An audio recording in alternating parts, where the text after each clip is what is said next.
We know why you're here.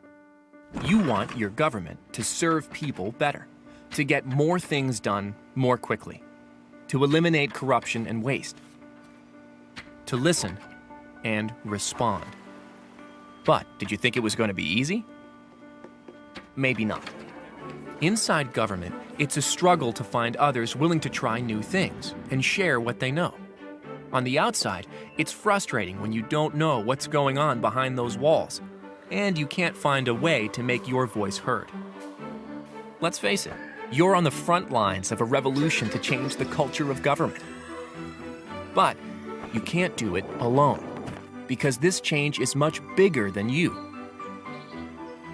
You need allies in different parts of government to open the doors to new ideas, allies outside of government to help find solutions and keep the pressure on, and partners around the world to offer inspiration and support. Today, people like you in almost 70 countries are using the Open Government Partnership to build their own coalitions for change. Reformers are finding new allies in and out of government. Activists are finding real people inside government who they can work with to change things for the better. Together, you are implementing more than 2,000 initiatives, making government more open and accountable to the people. It's amazing what you've accomplished in 4 short years. You have pushed back against natural resource corruption, made data more open, information more accessible, budgets more transparent, and given citizens a real say on policy. And when you get stuck, a good idea is just a phone call away. This is OGP, and this is only the beginning. Find more allies. Tackle bigger problems. Together, you are changing the culture of government. Open by default, policy by the people, accountability for results. It's the future, and you have the power to shape it.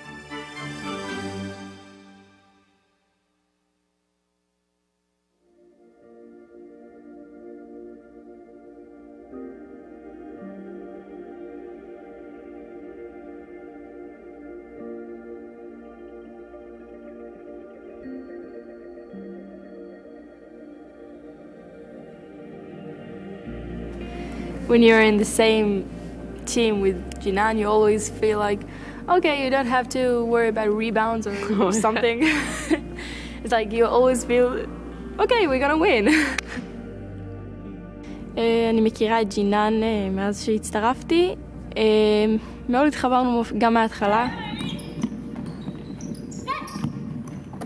זה לא דבר נורמלי שפלסטינאים וישראלים משחקים כדורסל ביחד, או אפילו מדברים ביחד.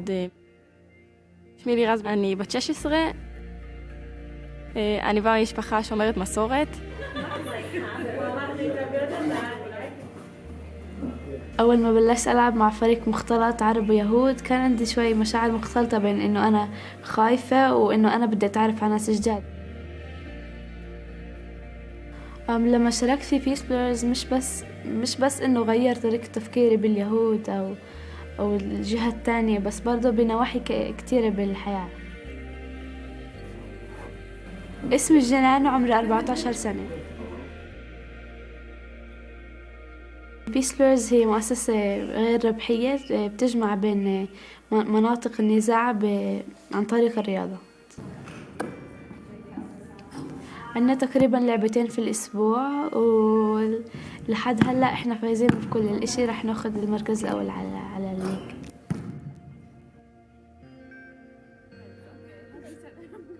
عادة أنا ولراز إنه بعد ما فزنا لعبة أو إشي كتير بنروح ناكل وأشياء هيك.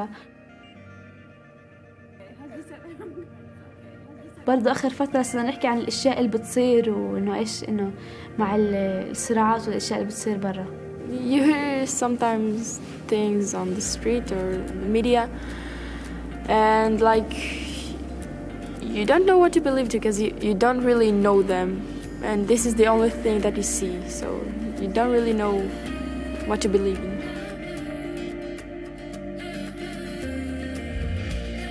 ואני חושב שהיא דרך הפיספלייר, היא הכירה את התמונה קצת יותר טוב, שהאנשים האלה הם לא בדיוק מה שרואים בתקשורת, בכל מיני, שיש כל מיני סוגים של אנשים, ולא צריך לקטלג אותם לפי דתות, אלא לפי בני אדם. فبرامج زي هاي بعتقد انها بتقرب وجهات النظر، بتخلي الاولاد يشوفوا الاشي الكويس في الطرف الاخر كمان، مش بس الاشي السيء. ג'ינני כמו האחות הקטנה שאף פעם לא הייתה לי. لراز هي زميلتي في الفريق، وبرضه صارت أكتر من زميلة وصارت كمان صاحبة إلي. بحسش إحنا بالآخر إنسان وإنسان، يعني ما فيش إنه إيش اختلاف، إنه We make a perfect team, I guess. Yeah.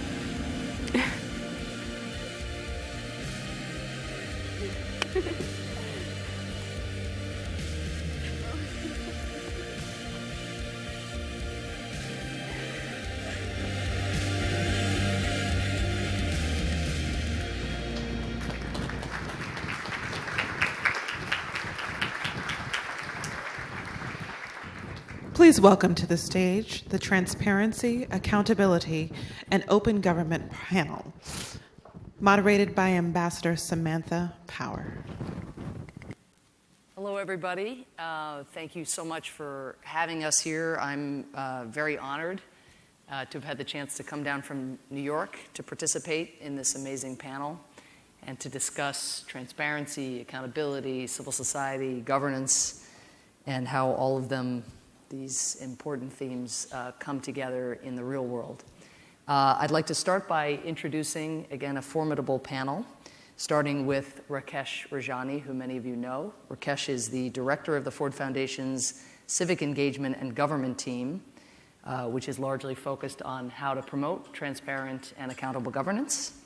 I got to know Rakesh very well when he was one of the founding visionaries behind the creation of the Open Government Partnership, which I want to touch upon in my opening comments and then also discuss with the panelists.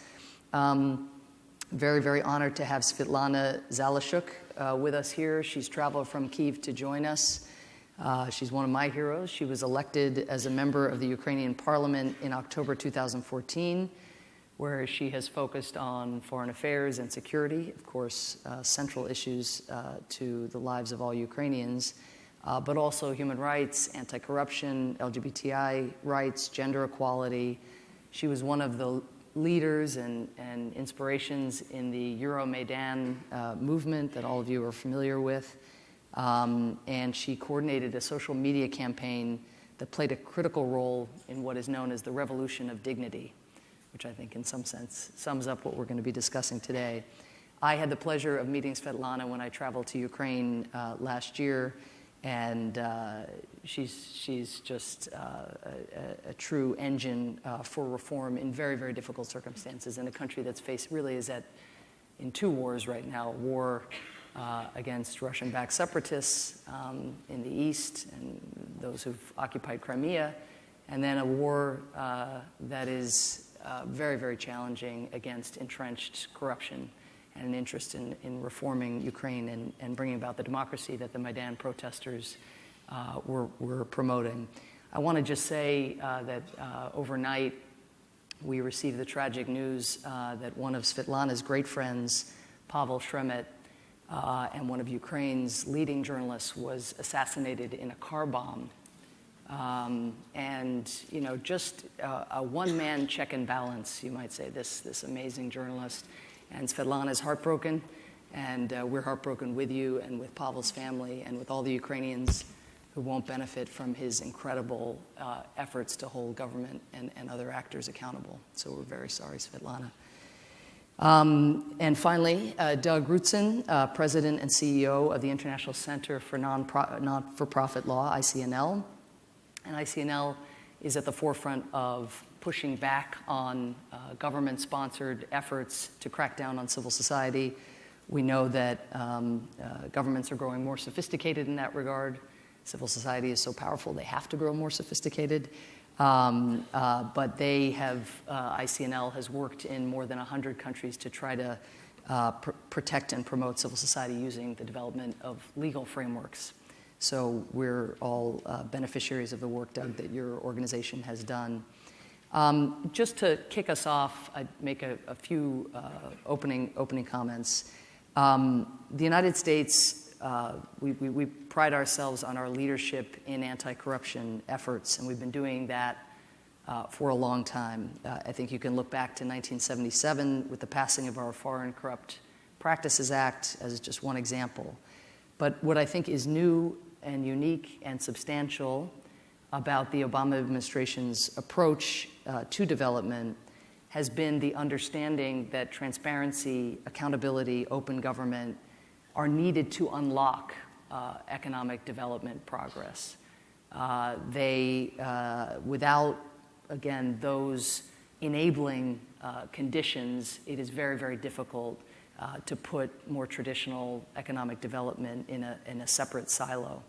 And I think for those of you who've been active in shaping the Sustainable Development Goals, you know that Goal 16, the enabler goal, as I like to call it, recognizes this fact and shows the inextricable links across the whole host of economic, social, civil, and political values. We have helped launch, as the Obama administration, and helped support a number of multi-stakeholder partnerships to scale up this approach.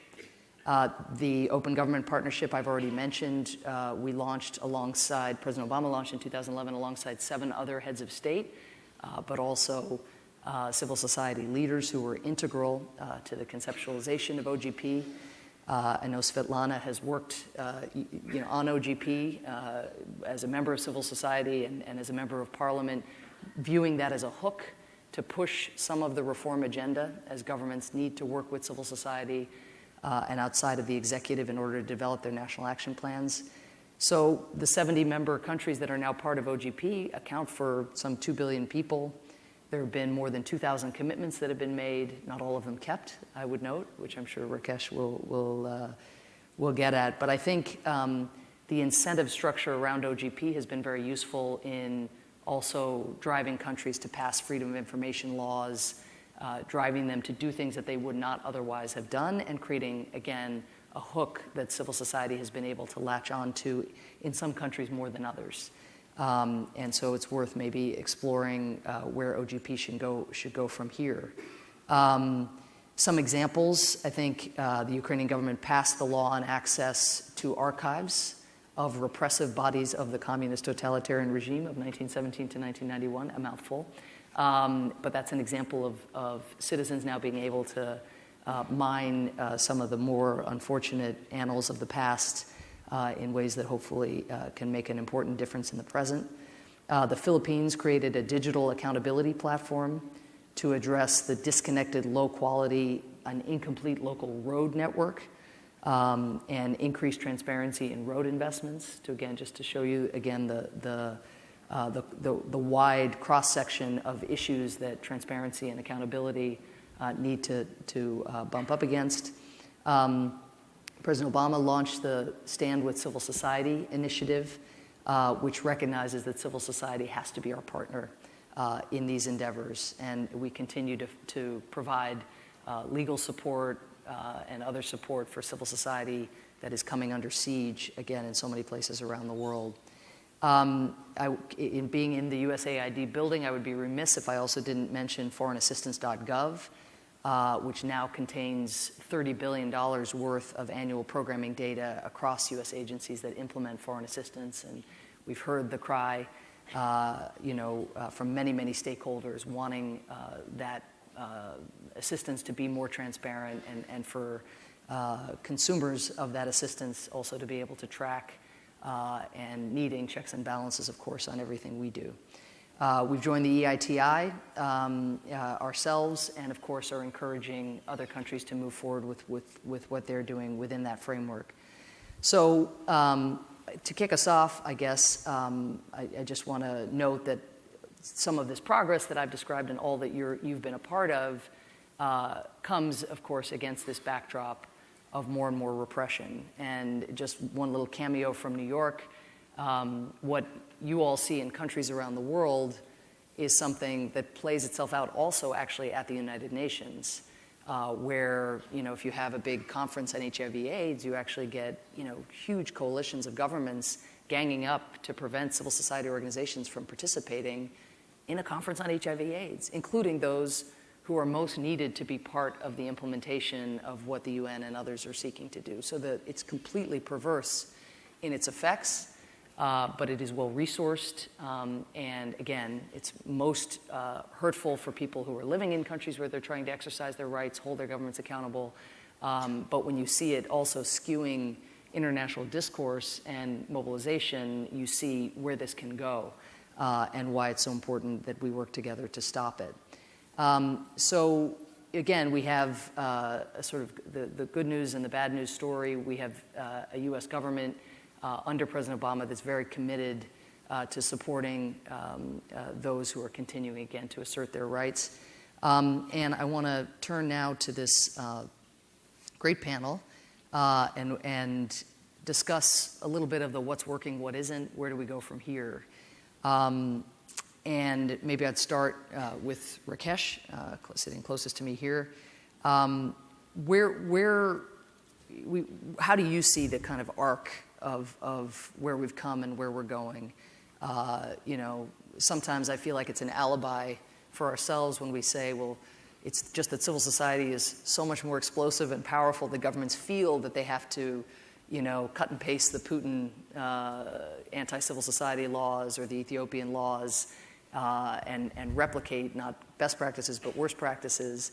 But there's no denying that they are working well together, and that the growth of countries like China, which themselves are in the midst of an unprecedented crackdown, means that countries that might before have needed to really think twice for fear of maybe losing U.S. support or Western support, now they think there might be a kind of fallback place that they can go. And we see this playing out now in large parts of the developing world. So how do you see the arc, and what is the consoling news amid some of these trends, and how do we learn from where we've collectively successfully fought back against this kind of crackdown, to provide insight for how we go forward?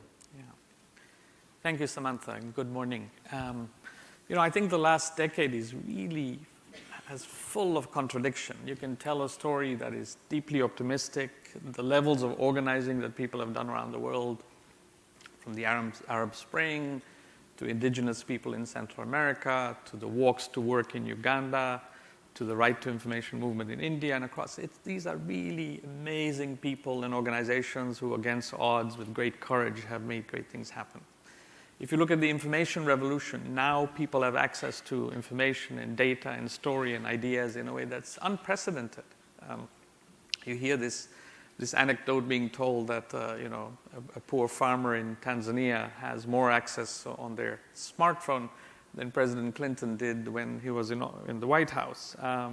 And what it allows you to do is not only access information, but it allows you to tell your stories, to generate your own stories and get it out to the world in ways that authoritarian regimes cannot control. And the OGP story, that 5 years ago it was half a dozen people banding about an idea, and now it involves 70 countries, as you were saying, Samantha. So you can read into that, rightly so, tremendous optimism.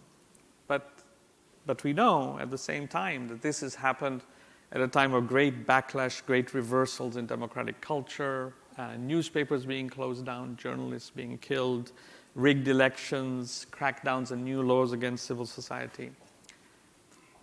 So how do you read this moment? And I think one way to read it is to see how authoritarian regimes are getting smarter, understanding that they need to clamp down on civic space, and they are doing so.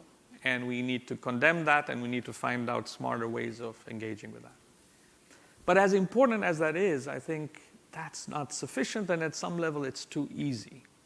The core question that I think we ask ourselves when we look at the world at the Ford Foundation and through many of our partners is, when these crackdowns happen, where are the citizens and what is the voice of citizens? And I think the deep crisis we have is, at some level, a lot of the ideas we have presented to the world, the partnerships we've presented, do not resonate deeply enough with citizens to be able to organize themselves and come together.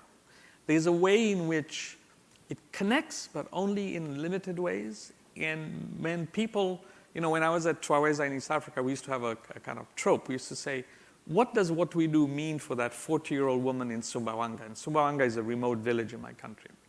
And I think for a lot of what we try to do here, the key question is, what will it mean for that woman in Sumbawanga?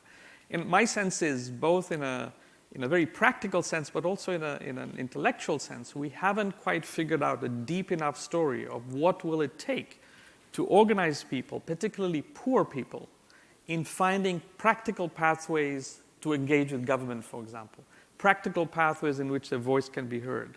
And most recently, for example, the Brexit phenomenon is one that reveals that. So I really think that the key conundrum, the key answer in this space between progress and backlash is to focus on how people find trust and legitimacy in engaging with government. Well, I want to come back to you or ask you at some later point in the discussion to touch upon some of the examples where it does hit deep. Because I think you've been especially powerful sharing stories, of money for school books or desks that doesn't show up. And then once villagers are aware that money, through transparency of government data, they're aware that money was supposed to land, then the desks aren't there, the books aren't there, and then that really touching them primally. I think India also, the right to information law, and seeing how corruption gets exposed in the most remote rural areas where there aren't, they may have smartphones now, but where the original way that they used the RTI information was to actually paint on the school walls the data that they had obtained about who had worked on what road project. And then the person would go and say, well, that guy doesn't even live here anymore, and he didn't work, he's somewhere else, and they, so I mean, there are ways in which it's hitting, but how can we take those little pearls and then what are the implications for, well, let's face it, are more elite-driven efforts, and how can civil society get, into to that 40-year-old woman? Svitlana, you've kind of come at the transparency, accountability, governance effort, from the civil society side, from the social media side, now as a member of parliament. Talk us through what's happening in Ukraine now. This period of great hope, of course, always gives rise to some level of disillusionment, but you've been somebody who's kept hope alive by the work that you've tried to do. How's it going? What are the things that you think are most effective in touching also ordinary Ukrainians, given Rakesh's point? Thank you, Samantha. And I especially appreciate that you've mentioned in your opening remarks the murder of my friend, Pavlo Sheremet, who used to be a prominent journalist. He was working in Belarus, Russia, in Ukraine. He was famous across post-Soviet countries because he was working as an independent journalist, fighting actually authoritarian regime. And we'll just mention that he was the closest friend and allies to Boris Nemtsov, the assassinated leader of the opposition in Russia just recently. Why did I decide to mention it? Because I believe that this murder today in the peaceful city, in the peaceful capital of Ukraine, is very much connected to what we are discussing here today.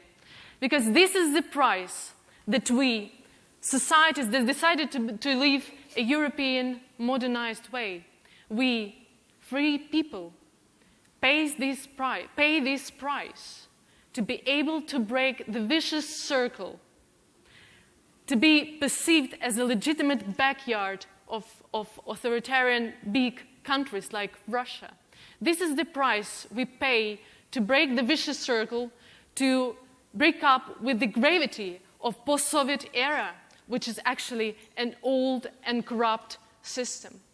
And I think that many of those countries in transformations that you in all of these agencies are helping to, they are paying these big prices and big sacrifices.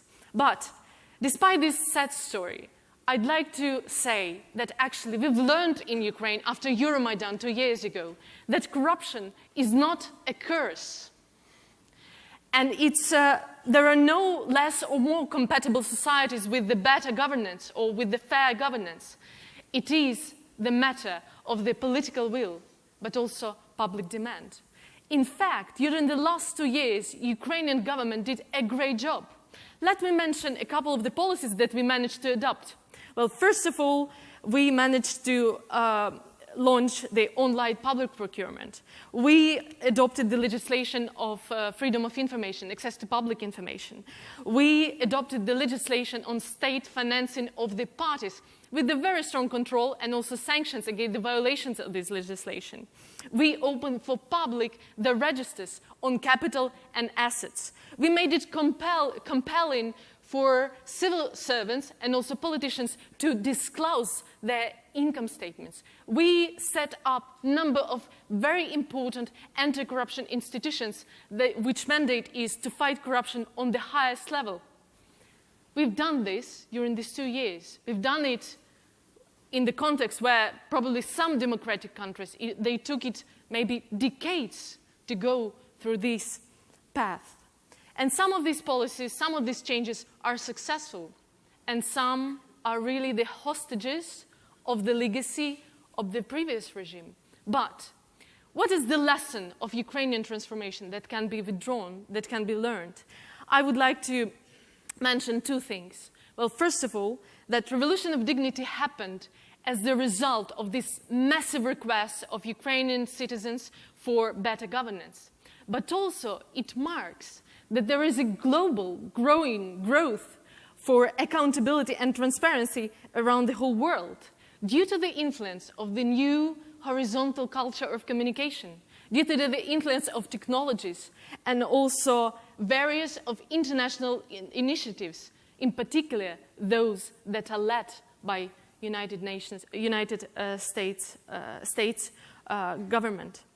And second thing I would like to mention, this perspective is probably contradictory to what I've mentioned before, but nevertheless, it's also true that we have to be aware that we deal with corruption or non-transparency, non-accountability, which is very well established international institution that also enjoys the new era of technological era that makes corruption also more technological.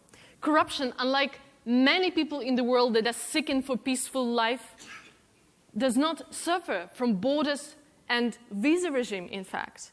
And very often those robbed societies suffer not only from the undemocratic regime in the countries where it's easy to steal the money, but also they suffer from the democratic governments that allow those stolen assets to find its quiet base in Europe, for example, in European properties and also banks. So the conclusion is that transparency is a trans-international exercise that cannot be realized without a comprehensive efforts from us, from different actors, like including politicians and law enforcement bodies and civil society and journalists. National fights against corruption are doomed. So we have to unite our powers, dear Ambassador Powell. Thank you. Amazing. You all can see why Svitlana played a small role in the Maidan movement and almost single-handedly changing huge swaths of Ukraine. Thank you, Svitlana, especially on such a day for sharing all that with such positive energy. Doug, you are active in thinking about what used to be called rule of law. And I've heard people who are suffering under some of these new laws now refer to it as rule by law. Talk to us a little bit about what we governments are missing about what we should be doing to contest, again, this wave of efforts to use the law to silence people who are most essential to seeing the development agenda progress. Thank you. It's an honor to be here. I think the fundamental problem is that we oversimplify the problem. That I sometimes hear it's the good guys against the bad guys. I spoke about this recently at USAID. It's as if there's a new organization out there, the World Movement for Autocracy. And we have people sipping cognac and smoking cigars and plotting their next move against civil society. Some of them do that at the UN. I just want to tell you there's a little subgroup of that movement. And the point is that's part of the story, but it's not the whole story. That just a few weeks ago, I received emails from both Israel and from Kyrgyzstan. Both countries were considering foreign agents legislation, but neither considered themselves to be part of a global movement, but rather we have to dig down and look at what the drivers are. And I think that there are 4 drivers. One is an issue around national security and counterterrorism.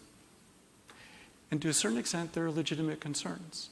But the problem is we need to figure out how we navigate those concerns and have a constructive engagement with countries around that issue. 2 would be the whole issue of development effectiveness. Again, legitimate concerns around host country ownership. We heard that in the last panel, but the problem we have is that countries have taken that really literally. And they say ownership, that gives us property rights. And that's wonderful because we now own development resources. And that gives us opportunities for both corruption and for patronage. So there are underlying legitimate concerns, and we need to, again, have a concrete discussion about that. The third, I would say, relates to the issue of sort of clamping down on political dissent. I think that is one, my colleague calls it the father knows best approach. Why? Because it's almost always men. And they have this view that they know what's best for the country. They don't tolerate dissent, and they don't tolerate external actors meddling in family affairs. So what's the mantra? Foreign interference in domestic political affairs. That's a harder one to address. And the fourth is the transparency movement itself. What we have seen in a number of countries is that legitimate concepts of transparency are being misused against civil society. India, recently in the Lokpal Act, has a rule that says if you are a voluntary trustee of a charity, you have to disclose the jewelry you own, the bank accounts you have, the insurance policies you have, the car you drive, and it all has to be publicly accessible. Why? Because they've now deemed charitable directors, as well as managers, to be public servants under the governmental transparency law. So the short answer is I think we need to look at the drivers. It's not simply good guys versus bad guys. We don't want to just be on the right side of history by denouncing what governments are doing, but we have to be more pragmatic and look at ways to address the fundamental problems. So then presuming a little bit of good faith here or there, like in particularly with your first 2 categories on development effectiveness, national security, what are some models where engagement in good faith on the other side toward governments introducing these laws has actually, where you can tailor then a law to address legitimate concerns and then hive off the other ones? Has that happened anywhere? Absolutely. On this, I had to give a shout out to the National Security Council. There was an initiative, you may remember back in 2013, we talked about this little-known body called the Financial Action Task Force. Nobody knows what it is. It's a wonderful way to come up with all sorts of international law that no one pays attention to because it's not an international organization, no rules, but they set the standards on counterterrorism. And at the UNGA event with the president, we talked about this issue. So the National Security Council helped organize an intergovernmental, interagency process to talk to the Treasury Department about the role of civil society and the intersection with terrorism and national security concerns. One of the big problems we had was that the FATF had concluded that nonprofits were particularly vulnerable to terrorist abuse. And as a result, we saw well-intentioned governments, including the government of the British Virgin Islands, taking counterterrorism measures that clamp down on the entire sector. Just last month, thanks to the engagement of the US government and a global coalition of civil society, which we helped put together, the Financial Action Task Force revised its international standard, eliminated the reference to nonprofits being particularly vulnerable, and instead recognize the role of civil society in helping to address the root causes of terrorism. And just in the last week, I've received emails from colleagues around the world who have talked about how they're using that language to engage with national governments to revise their counterterrorism legislation. I want to sort of take that example and then pivot to one of the themes at the heart of it, which is collaboration. You know, one of the things that I think we've experienced with OGP is the sense of relief that civil society and other actors, and even reformers within governments, feel when they gather, because they're surrounded by like-minded, they're taking notes on what each other are doing in other countries, notes on how they contest, you know, efforts to silence them or reroute them, notes on things they never thought about before, on how technology can be harnessed, et cetera. Notes on Rakesh's point earlier about how you take the gatherings in capitals, you know, and people who get to fly around the world for a living and translate it into real activation at the local level. I wonder, Svitlana and Rakesh, if you can offer examples, you know, in part to inspire people to think a little more about how we do more of this, but of where getting that reinforcement from others outside ended up pivotal. Svitlana, you gave us a list of very impressive legal reforms in procurement and access to information and so forth, many of which you've helped drive and get on the books. Have you, as Ukraine opened up, found yourself scouring the work of other parliamentarians or other civil society organizations or other governments elsewhere to try to bring those ideas into what you're doing in Ukraine? Or does it feel so particular, your experience, that you find it helps in the abstract as an inspiration, but doesn't offer you the kind of nuts and bolts that you need?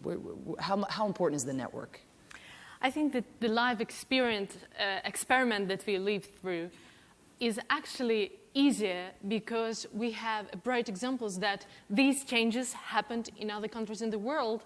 And of course, the Eastern European countries, Baltic countries, Latvia, Lithuania, Estonia, Poland, Czech Republic, and Slovakia, and so on, they already went through this dramatic transformation after the collapse of the Soviet Union. And we can rely upon those people who were leaders of those changes and who have been supported by, globally, in order to succeed. I'll give you one very small example of how these changes are working. 2 years ago, I was yet an activist. I was running one of the NGOs, and we conducted a campaign so that all MPs in our parliament disclose their income statements, or so to say, declaration on assets, we call it. And there was a huge resistance, despite the fact that there was a policy, there was law that made it obligatory for MPs to do that.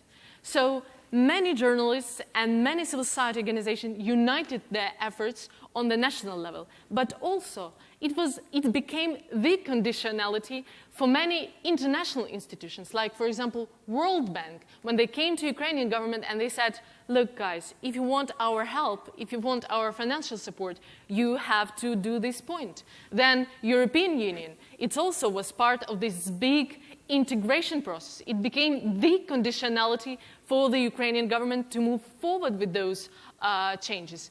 It was always on the agenda when it came to negotiations, bilateral, multilateral negotiations between different governments with Ukrainian government. So I'm trying to show that it's all actually interconnected. And this formula of different components, you never know how it will work. But in the end, this year, last year, 2015, became the first year in Ukraine when finally all MPs, including myself already, disclosed that income statement.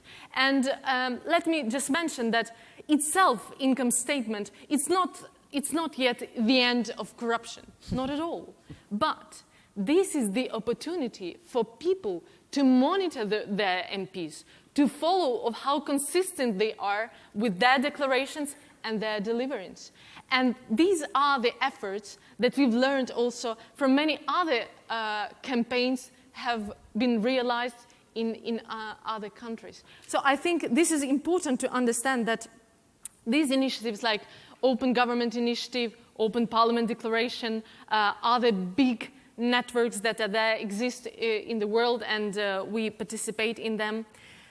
I think their mission is first to change context, but also to change role.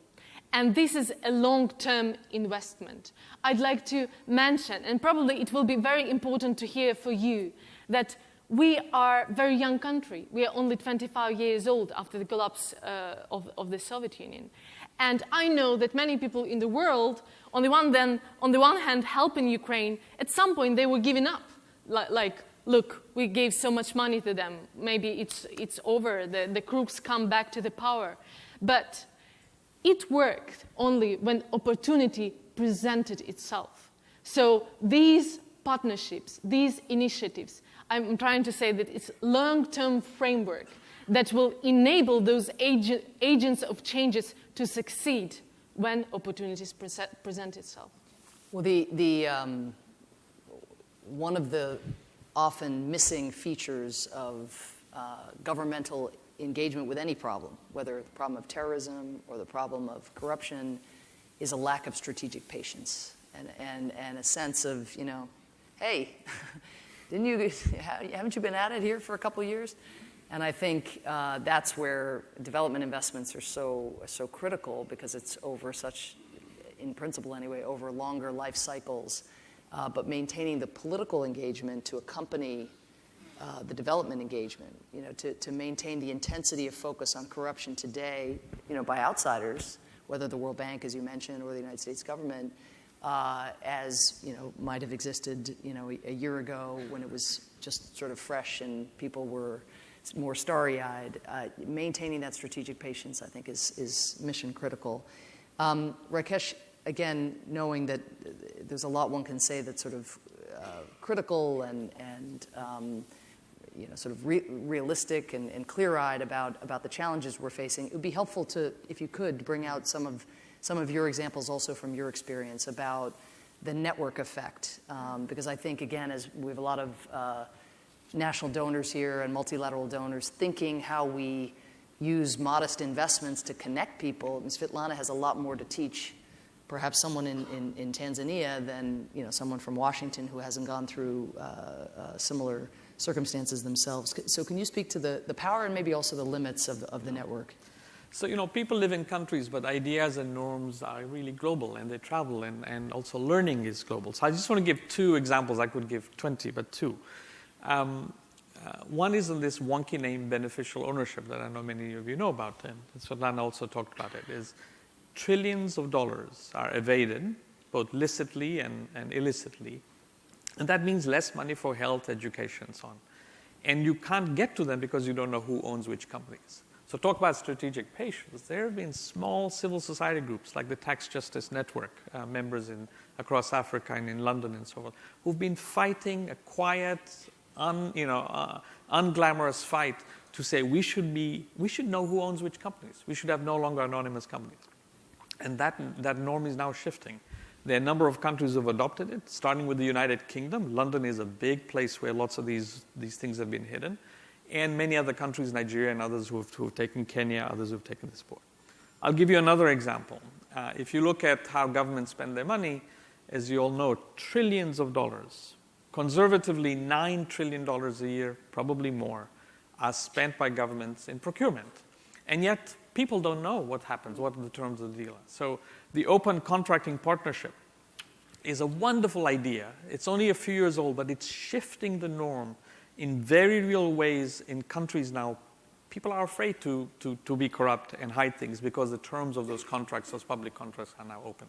So these changes that affect things on the ground happen because there was a network of people speaking with each other, sharing those ideas, and pushing hard. And it's that combination of patience on the ground and international connection that makes it happen. And since we're at USAID, I think that's something that's a really important lesson for USAID, that the time frame sometimes needs to be longer, and we need to, while projects matter, we need to think beyond projects to take on some of these larger, more ambitious efforts. Absolutely. We don't have a huge amount of time left. I want to share a couple of the questions that we received on Facebook and just leave it open to the panelists whether they want to address them. How might further mining of existing data available through open data initiatives contribute to improving transparency and accountability in governance and foreign assistance delivery? That's asked by JBS International. And then Transparency International posed the question about OGP, and I would like to maybe get a couple specific comments on that, since that's something here at USAID and in the Obama administration we really want to make sure is off on a good course as our administration winds down. How should the U.S. government use the next generation of OGP action plans to support countries to deliver on ambitious anti-corruption commitments? So open data, the next generation of OGP plans. And Rakesh, maybe I'll start with you on OGP.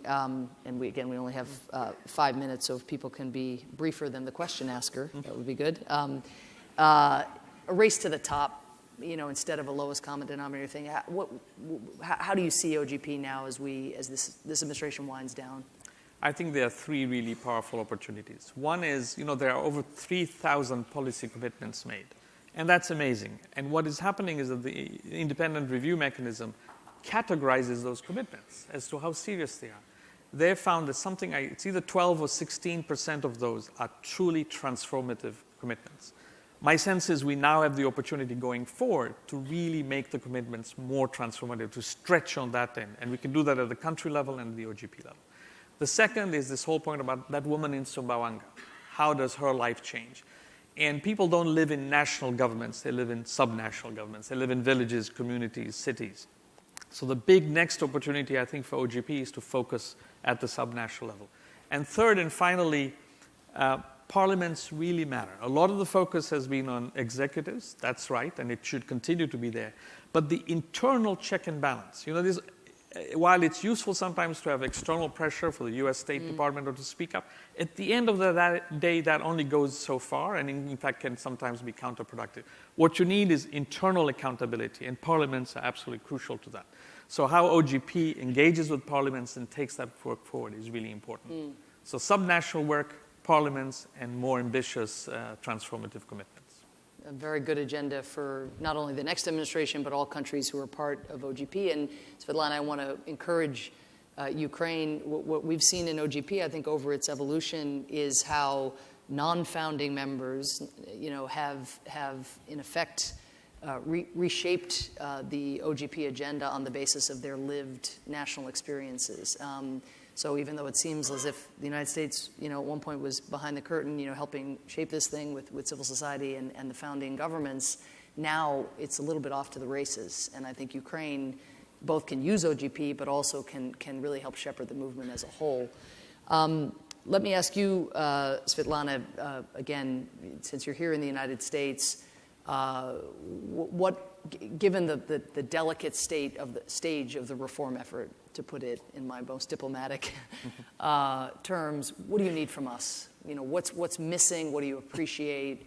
Where are the levers where we can, we the United States government can support reform in Ukraine? I think there are 4 most important things.